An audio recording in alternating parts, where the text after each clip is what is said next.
الحمد لله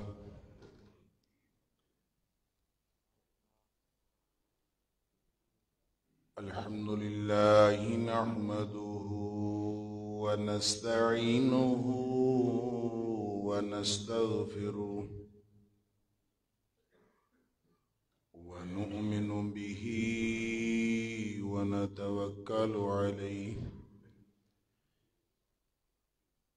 ونعوذ بالله من شرور أنفسنا ومن سيئات أعمالنا من يهده الله فلا مضل له ومن يضلل فلا هادي له وأشهد أن لا إله إلا الله وحده لا شريك له وأشهد أن محمدًا عبده ورسوله صلى الله عليه وسلم أرسله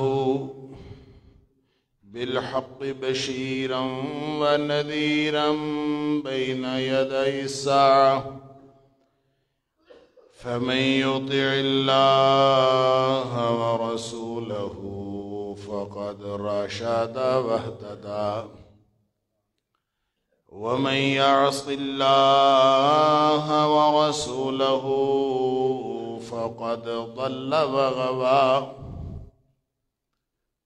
فإنه لا يضر إلا نفسه ولا يضر الله شيئا نسأل الله ربنا أن يجعلنا ممن يطيعه ويطيع رسوله ويتبع رضوانه ويجتنب سخطه فإنما نحن به وله أما بعد فإن خير الحديث كتاب الله وخير الهدي هدي محمد صلى الله عليه وآله وسلم وشر الأمور محدثاتها وكل محدثة بدعة وكل بدعة ضلالة وكل ضلالة في النار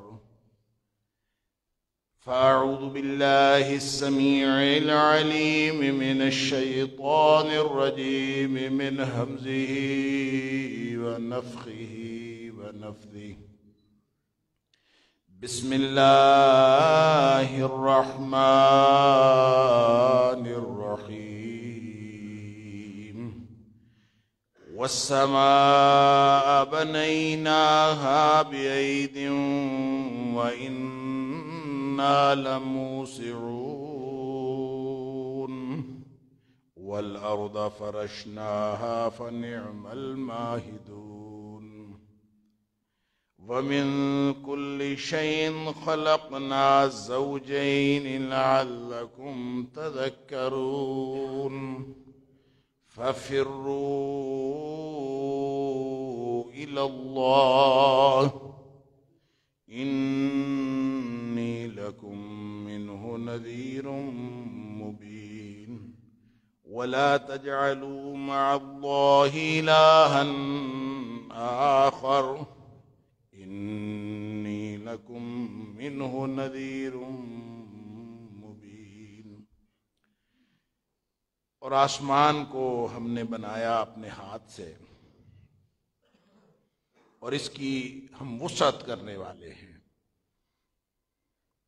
اور زمین کو ہم نے بچھایا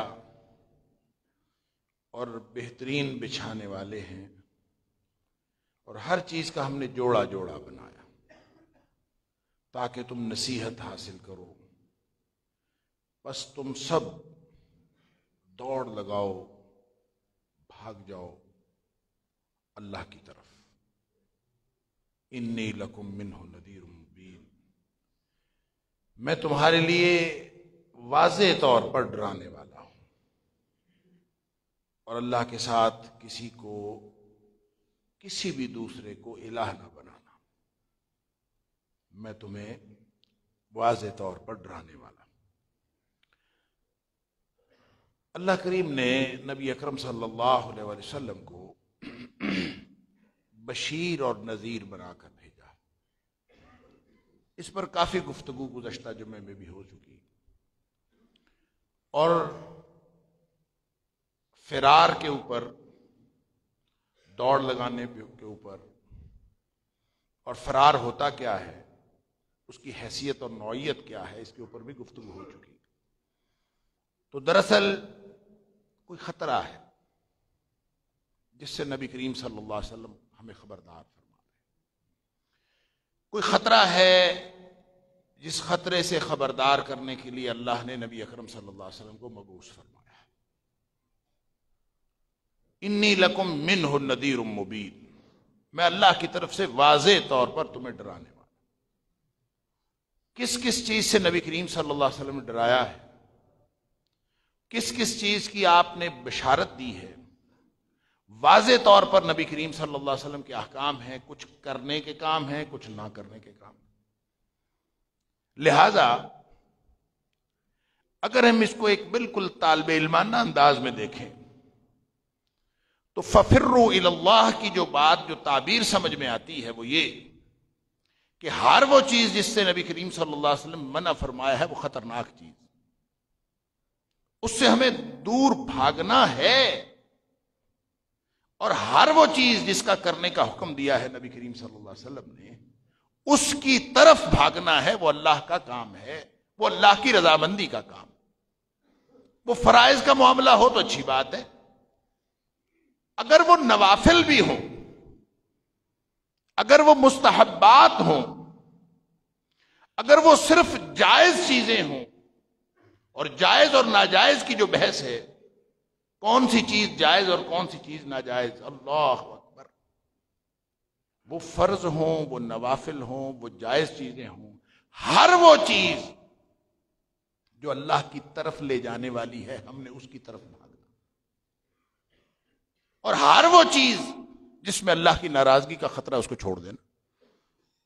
یہ ہے ففروا الی اللہ۔ اور اس کے لیے ایک حدیث میں نے آپ کے سامنے رکھی تھی کہ نبی اکرم صلی اللہ علیہ وسلم نے فرمایا ہجرت گویا کرنی ہے، ہجرت، ایک جگہ سے دوسری جگہ فرار حاصل کرنا ہے، ایک جگہ سے دوڑنا ہے، دوسری جگہ پہنچنا ہے۔ جب آدمی دوڑتا ہے تو کسی خطرے کی وجہ سے دوڑتا ہے، اور یہ جو دوڑنا ہے ایک منزل سے دوسری منزل کی طرف ہوتا ہے، ایک نقطے سے دوسری نقطے کی طرف ہوتا ہے۔ لہذا فرار ہمیشہ کسی ایک چیز سے ہوتا ہے اور کسی دوسری چیز کی طرف ہوتا ہے، اور جب اب ففروا الی اللہ کرنا ہے، فرار اختیار کرنا ہے، بھاگنا ہے، خطرے کو بھانپ کر جیسے انسان بھاگتا ہے ویسے ہی بھاگنا ہے، لیکن بھاگنا کہاں ہے؟ اللہ کی طرف بھاگنا ہے۔ تو نبی اکرم صلی اللہ علیہ وسلم یہ وہ ہجرت ہے، یہ وہ ہجرت ہے جو ہجرت کرنے والا اصل مہاجر ہے، کہ ایک چیز چھوڑ دے، وہ چاہے وطن ہو، چاہے وہ جگہ ہو، چاہے وہ مکان ہو، چاہے وہ رہائش کی جگہ ہو، چاہے وہ کھانے پینے کا معاملہ ہو، چاہے وہ کاروبار ہو، چاہے وہ پہننے کا معاملہ ہو، ہر چیز چھوڑ دی۔ المہاجر، نبی کریم صلی اللہ علیہ وسلم ہجرت کرنے والے کی، ویسے تو ہجرت کی جو فضیلت ہے وہ معلوم ہے، ان ساری فضیلتوں میں سے ایک ہی بات اگر سامنے رکھ لی جائے، الہجرۃ تہدم ما کان قبلہ، نبی کریم صلی اللہ علیہ وسلم نے فرمایا جس دن بندہ ہجرت کر لے نا، اس دن سے پہلے جو جو گناہ کیے ہوتے ہیں ہجرت سارے گناہوں کو مٹا دیتی، سارا معاملہ ہی اللہ کے ہاتھ میں چلا، سبحان اللہ، ہر چیز صاف. اور فرمایا اصل مہاجر وہ نہیں ہے جو کسی ایک شہر کو چھوڑ کر کسی دوسرے شہر جا رہا ہو. وہ تو نیتوں کی بات ہے. ہو سکتا ہے کوئی شخص ایک شہر سے دوسرے شہر بھی گیا ہو لیکن اس کی نیت ففروا الی اللہ والی نہ ہو. یہ بالکل ممکن ہے. وہ تو کسی اور مقصد کے لیے گیا. ففروا الی اللہ نہیں کیا اس نے. ہم ہجرت کرتے ہیں اپنے اپنے مقاصد کے لیے کرتے. وہ جو حدیث سب لوگوں کو یاد ہے, اللہ کا شکر ہے تقریباً ہر مسلمان کو یاد ہے کہ انما الاعمال بالنیات, کہ عملوں کا دار و مدار نیتوں کے اوپر ہے. یہ حدیث یہ ایک ٹکڑا ہے اس کا, مکمل حدیث یہ نہیں. مکمل حدیث نبی کریم صلی اللہ علیہ وسلم نے فرمائی ہی ہجرت کے موقع پر تھی. معاملہ ہی ہجرت کا تھا کہ ایک اور شخص جو نبی کریم صلی اللہ علیہ وسلم کے ساتھیوں میں سے نہیں تھا, اس نے بھی ہجرت کی تھی. وہ بھی مکہ چھوڑ کر مدینے آیا تھا. اس نے موقع غنیمت جانا, مقصد اس کا کوئی اور تھا. سارے لوگ ہجرت کر کے جا رہے تھے, اس نے کہا میں بھی ساتھ چلا جاتا ہوں. مقصد کیا تھا؟ کہتے ہیں محدثین نے لکھا ہے, شارحین نے, کہ اس نے وہاں کسی خاتون کے ساتھ پہلے سے رابطہ تھا, اس کے ساتھ معاملہ طے کیا ہوا تھا کہ وہ اس سے شادی کرنا چاہتا تھا. اس نے شرط لگائی ہوئی تھی کہ مکہ چھوڑ کر مدینے آ جاؤ, میں تمہارے سے شادی کروں. اس نے موقع غنیمت جانا, سارے جا رہے ہیں, میں بھی چلتا ہوں, وہاں جا کے شادی کر لوں. اللہ اکبر. اس موقع پر لوگوں نے نبی کریم صلی اللہ علیہ وسلم سے اس شخص کے بارے میں پوچھا تھا کہ اس شخص کے بارے میں آپ کا کیا ارشاد ہے, اس کے بارے میں اللہ کا کیا حکم ہے. تو نبی کریم صلی اللہ علیہ وسلم فرمایا تھا انما الاعمال بالنیات, اعمال کا دار و مدار نیتوں کے اوپر. اور پھر آپ نے فرمایا وَإِنَّمَا لِكُلِّ امْرِئٍ مَّا نَوَىٰ, ہر شخص کو وہی ملے گا جس کی اس نے نیت کی. اب دوسرے لوگوں نے جو ہجرت کی تھی, اپنے گھر چھوڑے تھے, اپنے وطن چھوڑے تھے, بیوی بچے چھوڑے تھے, سب کچھ چھوڑا تھا. کس لیے چھوڑا تھا؟ انہوں نے تو اللہ اور اس کے رسول صلی اللہ علیہ وسلم کے لیے چھوڑا. اب یہ کیسے ممکن ہے کہ ایک شخص جو کسی عورت سے شادی کرنے کے لیے ہجرت کر رہا ہے اور ایک شخص اللہ اور اس کے رسول صلی اللہ علیہ وسلم کے لیے ہجرت کر رہا ہے, دونوں برابر ہوں؟ یہ کیسے ممکن ہے؟ لہذا آپ نے وضاحت فرما دی. آپ نے فرمایا انما لکل امرئ ما نویٰ, ہر شخص کے لیے وہی کچھ ہے جس کی اس نے نیت کی. پھر آپ نے اس کی بھی وضاحت فرمائی. آپ نے فرمایا فمن کانت ہجرتہ الی اللہ ورسولہ فہجرتہ الی اللہ ورسولہ, جس کی ہجرت اللہ اور اس کے رسول صلی اللہ علیہ وسلم کے لیے ہے, اس کی ہجرت اللہ اور اس کے رسول صلی اللہ علیہ وسلم کے کھاتے میں شمار ہوگی. ہر مکہ چھوڑ کر آنے والے اور مدینہ پہنچنے والے شخص کی ہجرت شمار نہیں ہوگی, یہ صرف اس کی ہوگی فمن کانت ہجرتہ الی اللہ ورسولہ. اب ہم بہت سارے لوگ چائے نہیں پیتے, بہت سارے لوگ جو ہیں سبزی نہیں کھاتے, بہت سارے لوگ دال نہیں کھاتے, بہت سارے لوگ جو ہیں وہ خاص قسم کے گھروں میں نہیں رہتے, بہت سارے, یہ مزاج کا معاملہ ہے, ہر شخص کا اپنا مزاج. اور بہت سارے گناہ کے کام ہیں جو انسان ترک کر دیتا ہے اپنے مزاج کی وجہ سے, اور وہ گویا فرار اختیار کیے ہوئے ہوتا ہے, لیکن اس کی وجہ اللہ اور اس کے رسول صلی اللہ علیہ وسلم کا حکم نہیں ہوتا. اگر اس نے, آپ خوش ہوں کہ ہاں جی ہم شلوار قمیض پہنتے ہیں, ساتر لباس ہے, یہ ستر چھپانے والا لباس ہے. دیکھیں دنیا میں لباس ہر طرح کا, مختلف طرح کے, ہر علاقے کا اپنا لباس ہے, اور ہر علاقے کا لباس ساتر نہیں ہے. ہر علاقے کے ستر چھپانے کے طریقے بھی مختلف ہیں, اور ستر کے معاملات بھی مختلف ہیں, اور ہر علاقے کے لوگ اپنے اپنے طور پر, ایک اللہ تعالیٰ نے انسانوں کو, ایک تو وہ وزڈم ہے جو اللہ نے آسمانوں سے نازل فرمائی نبیوں کے ذریعے سے, ایک وہ وزڈم ہے جو اللہ تعالیٰ نے ہر انسان کو دی. تو ستر چھپانا یہ انسان کی فطرت میں ہے، لیکن وہ کس قدر چھپاتا ہے؟ ہر علاقے کے لوگوں کی اپنی اپنی فطرت ہے، اپنا اپنا طریقہ ہے۔ اب ظاہر ہے جو پاکستان میں رہے گا وہ شلوار قمیض پہنے گا، عام طور پر یہی لباس یہاں کے لوگوں کا ہے۔ تو کوئی شخص سمجھے کہ میں شلوار قمیض پہنتا ہوں، میں پینٹ شرٹ نہیں پہنتا ہوں، یا کہ میں کوئی دین کا کام کر رہا ہوں، تو یہ کوئی دین کا کام نہیں، یہ اس کے مزاج کی بات، یہ اس کے علاقے کا لباس۔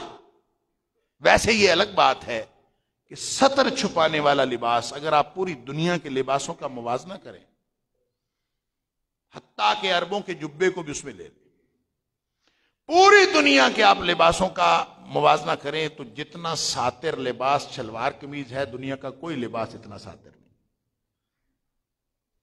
لیکن ثواب اس کو ملے گا جو اس کو ستر چھپانے کے لیے پہنے گا۔ مہاجر وہ ہوگا جو باقی لباسوں کو اس لیے ترک کرے گا کہ ان لباسوں میں بے ستر ہونے کا خدشہ ہے، اس لیے چھوڑے گا، تو اس کو لباس پہننے کا بھی ثواب ہوگا۔ لہذا اگر کسی نے ہجرت کی ہے، کوئی چیز چھوڑی ہے اللہ اور اس کے رسول صلی اللہ علیہ وسلم کے لیے، فَهِجْرَتُهُ إِلَى اللَّهِ وَرَسُولِهِ، اس کی ہجرت شمار ہوگی اللہ اور اس کے رسول۔ اللہ اکبر۔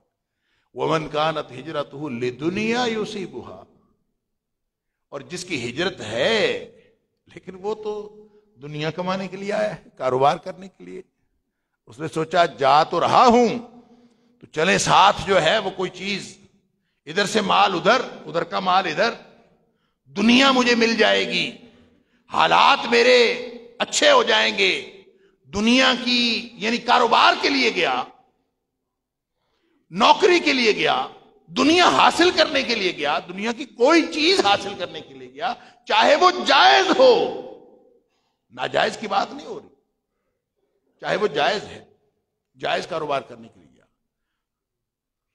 تو اس کی ہجرت شمار تو اس کاروبار کے لیے ہوگی نا، اس نے اللہ کے لیے تو نہیں کیا، اس نے تو اس کے لیے کیا۔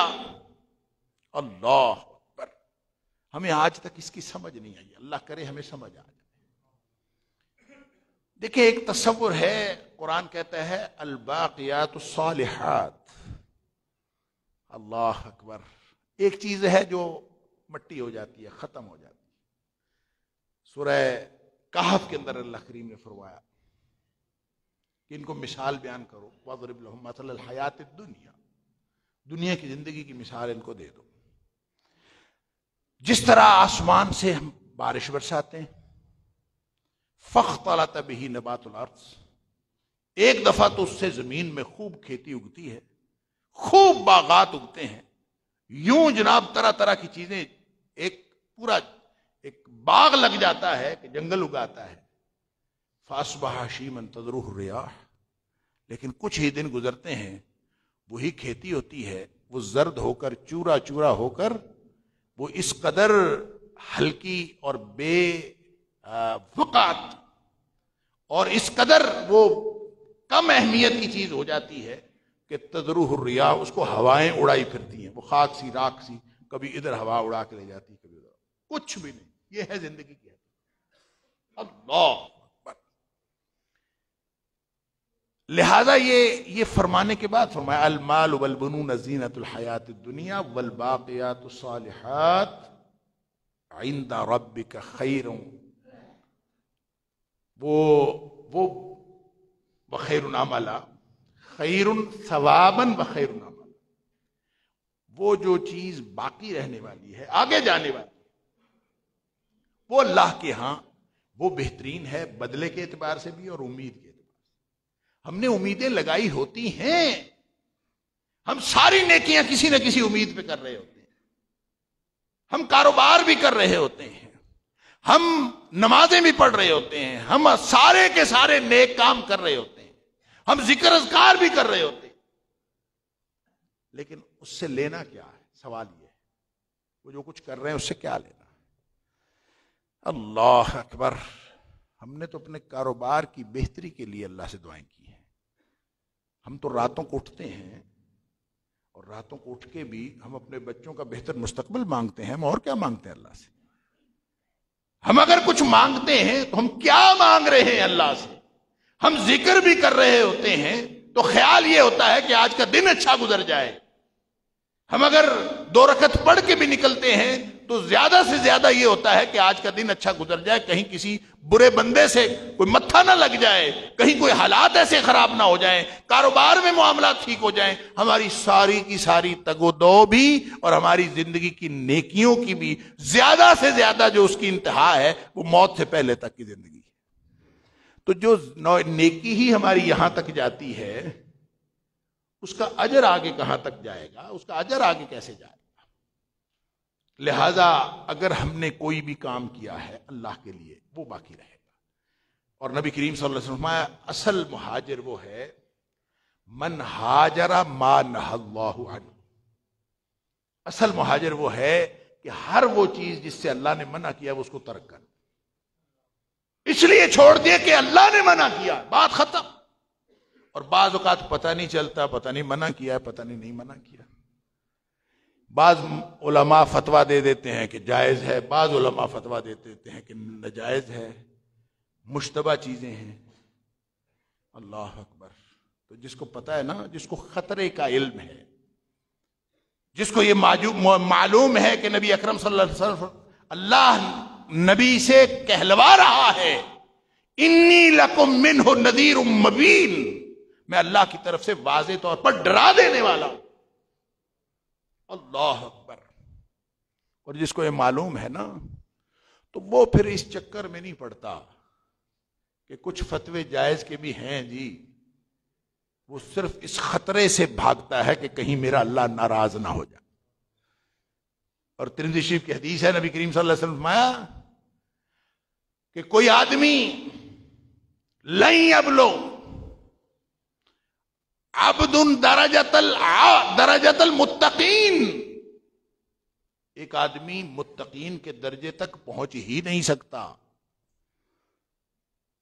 حتی یدع ما لا باس بہ حذرا مما بہ باس. اس وقت تک ایک آدمی متقی بن نہیں سکتا جب تک وہ ایسی چیزیں بھی چھوڑنا نہ شروع کر دے جن میں کوئی حرج نہیں ہے, کوئی حرج نہیں ہے, لیکن اس کو چھوڑ دیتا ہے. کیوں چھوڑتا ہے؟ حذرا مما بہ باس, اس ڈر سے چھوڑتا ہے کہ کہیں اس میں حرج نہ ہو. اس کو یہ خطرہ ہے, نبی کریم صلی اللہ علیہ وسلم کی بتائی ہوئی بات کا خطرہ. لہذا وہ اس چکر میں نہیں پڑتا کون کیا کہہ رہا ہے. یہ کل پرسوں بھی میں ریکارڈنگ کے لیے گیا ہوا تھا, ایک ٹی وی اسٹیشن کا پروڈیوسر میرے ساتھ ایسے مجھے کہتا ہے جی سود کوئی کسی لیول کا, کسی درجے کا, یہ اداروں کا سود. اس دور میں جب نبی کریم صلی اللہ علیہ وسلم منع کیا تھا, قرآن نے حرام کیا تھا, اس دور میں تو افراد کو سود دیتے تھے. اب تو اداروں کا معاملہ ہے, ادارے بن گئے, تو یہ اس درجے کا سود تو نہیں ہے. تو کوئی اس کی کوئی طریقہ نکالیں کہ یہ کم از کم یہ جو اداروں کا سود ہے یہ تو جائز ہو جائے, کیونکہ بہت سارے علماء ہیں نا موجود فتویٰ دینے والے, فتویٰ ہر دور میں مل جاتا ہے. اللہ اکبر. اب وہ میں نے اس کو کہا بھی مجھے تو نہیں پتا, مجھے تو اتنا پتا ہے کہ نبی اکرم صلی اللہ علیہ وسلم فرمایا کہ سود کے 70 درجے ہیں, 70 درجے. نبی کریم صلی اللہ علیہ وسلم فرمایا 70 درجے, اور سب سے چھوٹا درجہ جو ہے اس کا ایسروہا, اس کا جو سب سے چھوٹا درجہ ہے, اللہ اکبر, اس کا گناہ اتنا ہے جیسے کوئی شخص اپنی ماں سے بدکاری کرے. تو میں نے کہا آپ کی مرضی ہے, اس کو جس درجے میں مرضی رکھ لو. نبی کریم صلی اللہ علیہ وسلم نے ہمیں یہ فرمایا, قرآن کا حکم یہ ہے, لہذا ہم نے تو چھوڑنا ہے, ہم نے تو بھاگنا ہے. ففروا الی اللہ, وہاں سے بھاگو. خطرناک بات ہے, اور خطرناک معاملہ کیا ہے کہ تباہی ہے, بربادی ہے. اور میں نے حدیث پچھلے جمعے آپ کے سامنے رکھی تھی بخاری شریف کی, کہ نبی کریم صلی اللہ علیہ وسلم نے فرمایا کہ میں جو لے کے آیا ہوں نا, اور میں اس کی جو مثال ہے, نبی کریم صلی اللہ علیہ وسلم نے اپنے آپ کو مثال میں فرمایا میری مثال اس شخص کی ہے جس نے بستی والوں سے چیخ چیخ کے کہا کہ انی انا النذیر العریان، یعنی آپ نے فرمایا کہ میری حیثیت، میری مثال یہ ہے، ان مثلی و مثل ما بعثنی اللہ بہ، میری مثال اور جو میں لے کے آیا ہوں، جو دین مجھے دے کے بھیجا گیا ہے، جو تعلیمات اللہ نے مجھے دے کے بھیجا ہے، جو کرنے کے کام، جو بچنے کی باتیں، جو پورا کا پورا دین کا ضابطہ جو مجھے دے کے بھیجا گیا ہے، اس کی مثال پتہ ہے کیا ہے؟ فرمایا اس کی مثال ہے کمثل رجل اتی قوما، جیسے کوئی آدمی کسی قوم کے پاس آیا اور اس نے آ کے شور مچا کے کہا کہ انی رأیت الجیش بعینی، لوگوں انتہائی خطرے کی بات ہے، بہت بڑا خطرہ اتنا ہے کہ میں نے جو لشکر تم لوگوں پر حملہ آور ہونے والا ہے نا، میں نے اپنی آنکھوں سے دیکھا ہے، انی رأیت الجیش بعینی، میں اپنی آنکھوں سے دیکھ کر آیا، اور لشکر تم پر حملہ آور ہونے والا ہے، تم تباہ و برباد ہونے والے ہو، انتہائی خطرناک معاملہ ہے، لہذا اس خطرے سے بچنا ہے تو یہاں سے نکلنا پڑے گا۔ اور ساتھ اس شخص نے یہ بھی کہا، اب نبی کریم صلی اللہ علیہ وسلم اپنی مثال دے رہے، میری مثال، ان مثلی و مثل ما بعثنی اللہ بہ، میری مثال اور اس چیز کی مثال جو میں لے کے آیا ہوں، جس کے ساتھ اللہ نے مجھے بھیجا ہے، مبعوث کیا ہے، اس کی مثال ایسی ہے کہ جیسے کسی شخص نے آ کے شور مچایا کسی قوم کے پاس، لوگوں انی رأیت الجیش بعینی، میں اپنی آنکھوں سے دیکھ کر آیا، اور وہ اس لشکر کے بارے میں کہا کہ فَإِنِّي أَنَا النَّذِيرُ الْعُرْيَانُ، میں واضح طور پر تمہیں ڈرا دینے والا ہوں، بالکل وہی بات ہے جو اللہ نے قرآن میں کہی، انی لکم منہ نذیر مبین، میں اللہ کی طرف سے واضح طور پر ڈرا دینے والا ہوں۔ اور انی انا النذیر العریان، عریان کا مطلب پتہ ہے کیا ہوتا ہے؟ عریان اردو میں بھی استعمال ہوتا ہے، عریان کا کیا مطلب ہے؟ جس نے کوئی لباس نہ پہنا ہو وہ عریان ہوتا ہے۔ تو نبی کریم صلی اللہ علیہ وسلم فرماتے ہیں انی انا النذیر العریان، میں ایسا ڈرانے والا ہوں کہ جس چیز سے ڈرا رہا ہوں اس کے اور جو میں خبر دے رہا ہوں اس کے درمیان کوئی پردہ نہیں ہے، واضح طور پر چٹا ننگا میں تمہیں ڈرانے والا ہوں۔ فن نجا، شور مچایا، دہائی دی، لوگوں نکل پڑو، لوگوں بچ جاؤ، لوگوں یہ جہنم کو لے جانے والی چیزیں ہیں، لوگوں یہ حرام باتیں ہیں، لیکن لوگوں یہ معاملات غلط ہیں، یہ طرز زندگی غلط ہے، یہ ہمارا گھروں کا ماحول غلط ہے، پورا شور مچایا۔ اللہ اکبر۔ نبی کریم صلی اللہ علیہ وسلم فرماتے ہیں کہ فَأَطَاعَهُ طَائِفَةٌ، ایک گروہ نے بات مان لی، اس نے کہا بھی خطرہ ہے، اور ایک بندہ دہائی دے کے کہہ رہا ہے، شور مچا رہا ہے اور کہتا ہے میں اپنی آنکھوں سے دیکھ، تو ہم نکل پڑے پھر۔ تو انہوں نے پھر بات سنی، نبی کریم صلی اللہ علیہ وسلم فَأَدْلَجُوا، ایک گروہ نے بات سنی، اطاعت کی، مان لی، اور ماننے کے بعد کیا کیا؟ فَأَدْلَجُوا، رات کو سامان باندھنا شروع کر دیا، فَانْطَلَقُوا عَلَى مَهْلِهِمْ، اور صبح نکل گئے کہ خطرہ ہے تو یہاں سے نکل جائے، یہ ہے ہجرت، یہ ہے چھوڑنا، یہ ہے فَفِرُّوا إِلَى اللَّهِ۔ نبی کریم صلی اللہ علیہ وسلم نے بتایا اور اٹھ کے نکل پڑے، سوچا نہیں، دیکھا نہیں کیا ہے کیا نہیں، اس کا فائدہ ہے نقصان ہے، ایمان تو نام ہی اس کا ہے، ایمان نام ہی اس کا ہے، اللہ کہ جو نبی کریم صلی اللہ علیہ وسلم نے فرمایا اسی میں فائدہ ہے۔ اگر جو بات نبی کریم صلی اللہ علیہ وسلم نے فرمائی ظاہری طور پر گراؤنڈ ریئلٹیز، آپ کے سائرن، آپ کے جو خطرات سے خبردار کرنے والے جتنے ادارے ہیں وہ کچھ اور کہہ رہے ہوں، نبی کریم صلی اللہ علیہ وسلم کچھ اور کہہ رہے ہیں. تو ایمان کا تقاضا یہ ہے کہ ساری دنیا کی انفارمیشن ایک طرف، نبی کریم صلی اللہ علیہ وسلم کی دی ہوئی انفارمیشن ایک طرف، وہ ماننی ہے. بس یہ ایمان کا تقاضا ہے. فرمایا نکل پڑے اور نکل گئے. فانجو، اور وہ یوں نجات پا گئے، کامیاب ہو گئے، خطرے سے بچ گئے. یہ مثال دے کے نبی کریم صلی اللہ علیہ وسلم سمجھا رہے. پھر آپ نے فرمایا جو دوسرا گروہ تھا فکذبہ، انہوں نے نافرمانی کی، انہوں نے جھٹلایا. ایک گروہ وہیں پڑا رہا اور انہوں نے وہیں پہ اپنے جو مکان تھا فَأَصْبَحَهُمْ عَلَى مَكَانِهِمْ، انہوں نے صبح تک اپنے مکانوں میں پڑے رہے. انہوں نے کہا چھوڑو جی بس ٹھیک ہے، صبح دیکھیں گے کیا ہوتا ہے، ابھی کیا مسئلہ ہے، صبح دیکھیں. ہم میں سے اکثریت کا معاملہ اللہ تعالیٰ معاف فرمائے یہی ہے. ہم کہتے ہیں ٹھیک ہے بات تو ایسی، حتیٰ کہ عشاء کی نماز نہ پڑھی ہو نا تو آج کل یعنی کسی وجہ سے رہ جائے تو کتنے ہی لوگ ہیں اچھے بھلے نمازی، وہ بستر میں گھس گئے تو اب نماز پڑھنے کو دل نہیں چاہ رہا، اور کوئی نہیں صبح پڑھ لیں، خیر ہے صبح پڑھ لیں. یہ نمازیوں کا حال بتا رہا. خیر ہے، میں سمجھتا ہوں کہ جو بندہ رات کو نماز پڑھے بغیر، توبہ کیے بغیر سو جاتا ہے، اس سے بڑا رزق زندگی میں اور کوئی ہو ہی نہیں سکتا. جو وہ رزق لے کے سوتا ہے، کیوں؟ اس لیے کہ وہ سو نہیں رہا، اصل میں مر رہا ہے.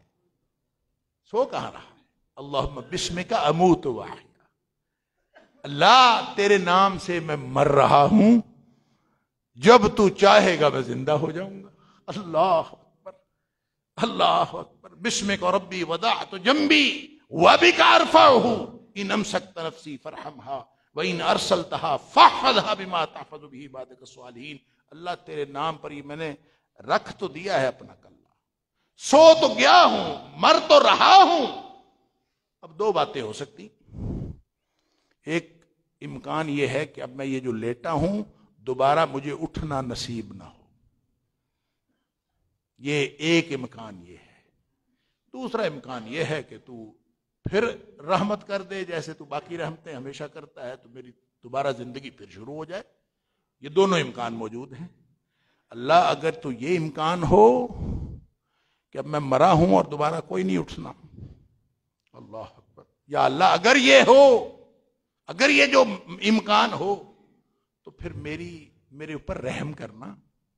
سوتے ہوئے اللہ سے بات کر لی، فرحمہا، اللہ اگر دوبارہ نہیں اٹھنا تو پھر اس پر رحم کرنا، اور اگر دوبارہ اٹھنا ہے، اگر صبح تو دوبارہ اٹھا دے تو یہ اللہ کی مہربانی ہے، چاہے تو اٹھائے چاہے تو نہ اٹھائے.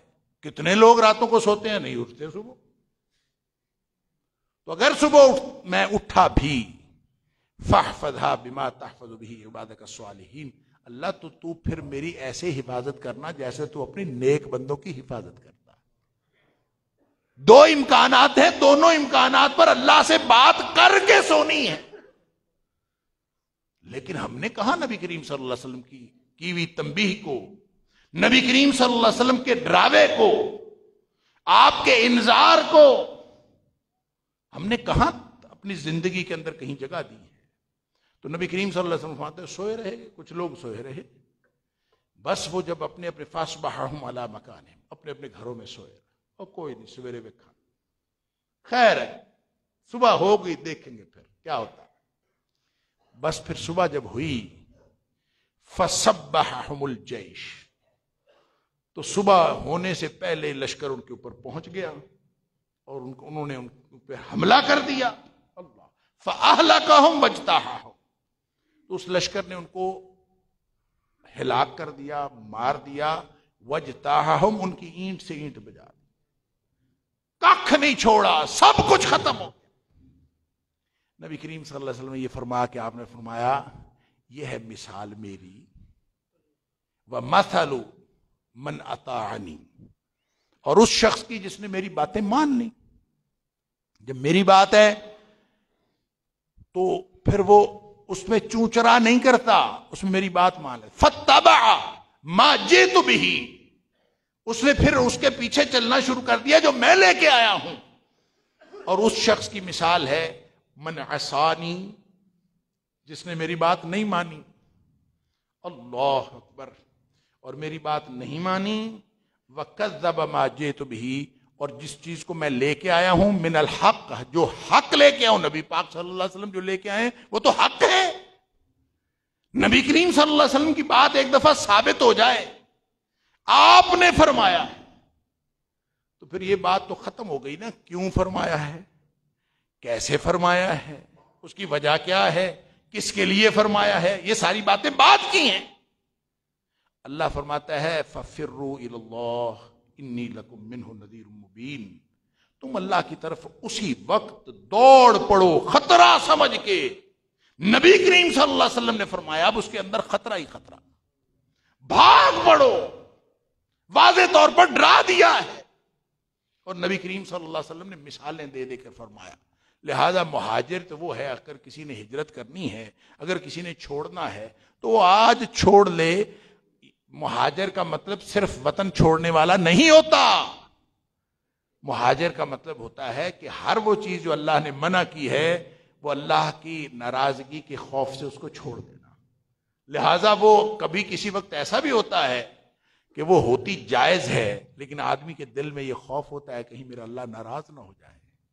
تو نبی کریم صلی اللہ علیہ وسلم نے فرمایا بندہ تقوی کی منزل کو پہنچتا ہی وہ ہے جو جائز چیزیں بھی اس ڈر سے چھوڑ دیتا ہے کہیں مجھ سے ناجائز چیز کا ارتکاب نہ ہو جائے. اللہ تعالیٰ مجھے اور آپ کو ایسا خطرہ، ایسا خوف اللہ کی ناراضگی کا عطا فرمائے. جب تک یہ خطرہ ہماری زندگیوں میں، ہمارے دل و دماغ میں نہیں آئے گا، ہم کبھی بھی فروا الی اللہ نہیں کر سکتے. ففروا الی اللہ کا جو اللہ کا حکم ہے، ہر طرف خطرات ہیں. ان خطرات سے بچنے کی ایک ہی بات ہے کہ آپ اللہ کی طرف دوڑ لگا دیں. کہاں سے؟ کہاں سے؟ میں کبھی سوچتا ہوں، کبھی ہم سوچتے نہیں. نکاح پڑھوانا ہے جی، میں صرف ایک بات کر کے بات ختم کرتا ہوں، وقت ہو گیا. نکاح پڑھوانا ہے تو میں پوچھ لیتا ہوں، میں کہتا ہوں مکس گیدرنگ تو نہیں ہے، مردوں اور عورتوں کا اختلاط تو نہیں ہے. مردوں اور عورتوں کا اختلاط ویسے ہی حرام ہے، لیکن جتنا بڑا حرام شادیوں کے اوپر ہے نا، اس سے بڑا حرام تو شاید دنیا کائنات میں کہیں نہیں. کہ وہ خواتین جو ساری زندگی برقع پہن کے پھرتی ہیں، شادی میں اس نے برقع نہیں پہننا، کیونکہ اس نے تو کپڑے اس لیے بنوائے کہ دنیا دیکھے.